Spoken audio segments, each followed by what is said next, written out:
Mainit na pig-welcome kan mga kapwa Albayano. Ang beauty queen na si Jeanne Isabelle Bilisano na kainot-inoting Filipina na nag-uli kan corona sa Miss Face of Beauty International 2024 na ginibo kan Setyembre 19 sa Taiwan.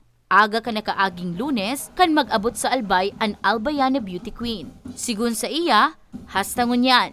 Dai pa siya makatubod na siya ang nakapag-uli kan nasabing titulo. Dai man daan naging madali ang sa iya mga inagihan antes na may ulian kapangganahan. Nung una yung first week talaga, kailangan ko maging alert lagi kasi I have to be on my feet all the time kasi I can't lose something kasi walang kukuha for me. So it taught me a valuable lesson to always be prepared kasi if hindi ka prepared, you will always find yourself needing help. And when you're in a foreign country, it's hard to get help.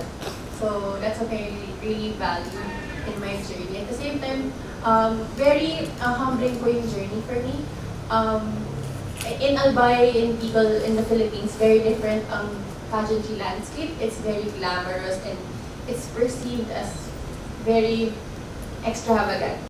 Tubong San Jose malilipot Albay ang 27 anyos na reigning beauty queen. Proud na proud man syempre sa iyang trayumpo ang sa iyang mga magurang.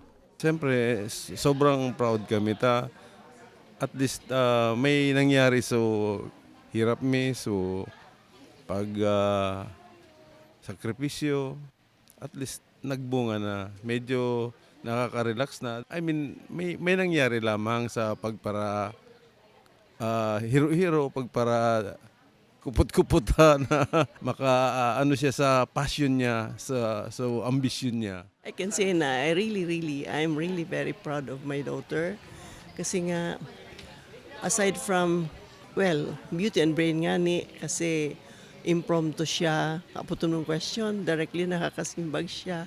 Kaya I'm so amazed of her. Bilang sarong speech pathologist, porsigido ang beauty queen na maipadagos ang sa iyang advokasya na makatabang sa mga individual na may attention deficit hyperactivity disorder o ADHD na naging inspirasyon niya sa kompetisyon. And what I want to do is community-based rehabilitation. So, syempre, dahil kulang nga tayo ng therapists, kailangan natin mag-build ng facility muna.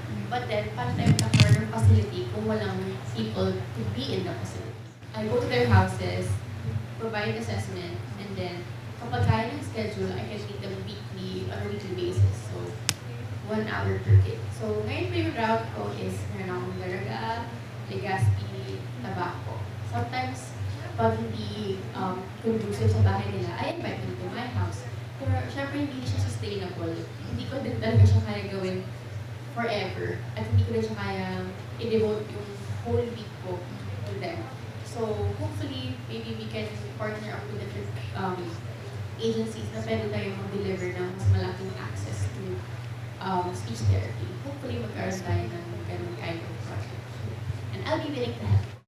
Minsan nang nagbali si Jeanne sa Binibining Pilipinas 2023 as in Miss World Philippines 2023. Siya man ang kinoronahan bilang mutya ng Ibalong 2019. Para sa mga baretang Tatak Bicol, Danica Garcia.